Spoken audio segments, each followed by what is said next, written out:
Baik, bertemu kembali. Sebentar tadi di Dewan Rakyat isu pengangguran ada dibahaskan dan menurut laporan survei tenaga buruh yang dikeluarkan oleh Jabatan Perangkaan Malaysia, pada suku kedua tahun 2021 kadar pengangguran adalah sebanyak 4.8% iaitu seramai 768,700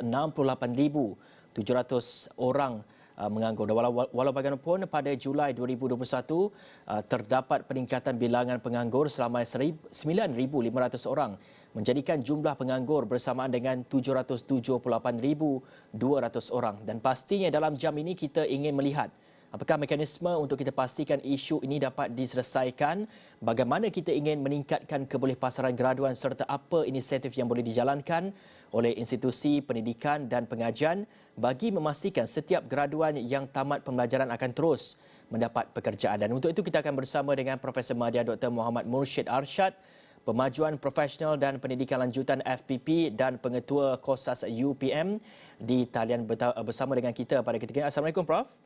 Waalaikumsalam warahmatullahi taala wabarakatuh. Baik Prof, bagaimana Prof melihat isu pengangguran ketika mana dengan situasi COVID-19, ekonomi yang sedikit perlahan pada ketika ini? Terima kasih. Pertama sekali saya ucapkan terima kasih kepada Astro Awani atas peluang untuk kita berkongsi pandangan berkaitan dengan pengangguran yang berlaku pada hari ini. Kita tidak dapat nafikan bahawa statistik menunjukkan bahawa kadar pengangguran sebenarnya masih lagi ramai. Dan kalau kita lihat pada seperti mana dimaklumkan pada bulan Jun 2021 ya, kadar pengangguran di peringkat nasional adalah 4.8%, iaitu kalau lihat waktu itu ketika 768,000 tiada pekerjaan, dan statistik itu meningkat sedikit pada bulan Julai 2021. Tetapi ini sedikit sebanyak memberi kelegaan jika kita bandingkan pada bulan Mei tahun lepas, tahun 2020, yang pada ketika itu kadar pengangguran agak tinggi iaitu pada 5.3%. Jadi bila kita lihat dalam konteks statistik ini, penting juga untuk kita melihat sejauh mana ia mencakupi kepada keperluan graduan itu sendiri. Kerana kalau kita lihat ya, dalam tenaga buruh di Malaysia ya, hampir 15.3 juta tenaga buruh yang ada di Malaysia ni sebenarnya hampir 54 juta, 54 juta adalah terdiri daripada kalangan belia yang terutamanya berusia di antara 18 hingga 30 tahun.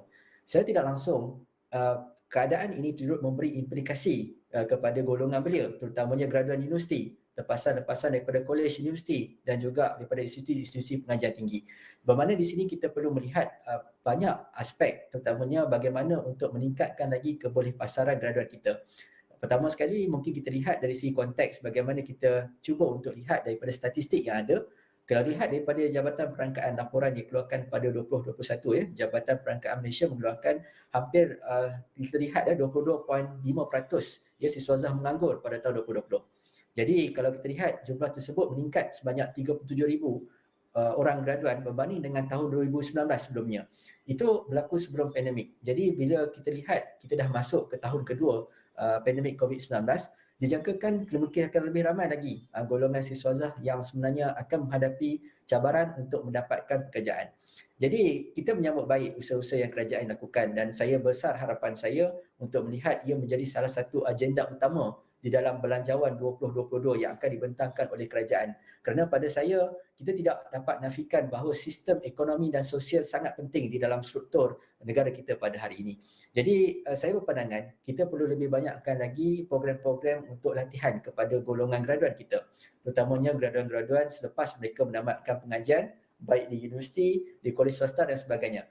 Kalau kita lihat ya, hampir setiap tahun ya, dijangkakan hampir 200,000 graduan dihasilkan setiap tahun daripada universiti awam, swasta dan juga institut-institut pengajian tinggi yang ada di Malaysia.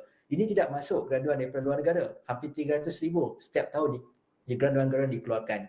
Jadi di sini menuntut cabaran bagaimana kita cuba untuk memadankan keperluan graduan tersebut dengan pasaran kerja semasa. Ini cabarannya. Jadi perlu untuk kita melakukan lebih banyak lagi program-program latihan ya, seperti mana program upskilling, reskilling dan cross-skilling. Program ini tidak sepatutnya dihentikan, malah perlu ditambah lagi, perlu diperbanyakkan lagi dan perlu diperluaskan untuk tahun 2022. Jadi kita nampak di sini, bila kita ada nilai tambah, graduan kita mampu untuk bersaing dengan suasana yang mencabar. Sekurang-kurangnya mereka ada pengetahuan mereka, pada masa yang sama juga mereka mampu untuk beradaptasi dengan suasana yang mencabar ini. Jadi kita lihat, kalau lihat dalam konteks pasca pandemik COVID-19 yang mana kita akan masuk ke era endemik selepas ini, menunjukkan bahawa lebih banyak lagi usaha-usaha untuk memperkasakan graduan-graduan generasi muda kita untuk mendapatkan pekerjaan dan pada masa yang sama juga perlu lebih banyak lagi ruang-ruang untuk penciptaan pekerjaan. Sebagai contoh, industri perusahaan kecil dan sederhana seharusnya diperkasakan kerana kita lihat kebanyakan golongan-golongan belia ni mereka terlibat dalam industri hiliran termasuk di dalam perusahaan kecil dan sederhana.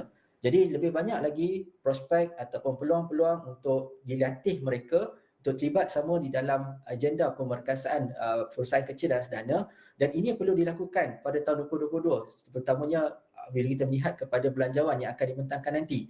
Dan pada masa yang sama kita juga untuk melihat bahawa sektor-sektor TVET juga tidak harus dilupakan kerana pentingnya untuk kita mengembeling tenaga bersama-sama untuk membawa golongan belia menjadi pekerja yang mahir, menjadi tenaga kerja yang kompeten, yang mampu untuk mengisi keperluan, terutama sekali kita lihat pasca COVID-19 dengan era yang mencabar ini, perlunya golongan belia termasuk graduan memiliki kemahiran-kemahiran ini.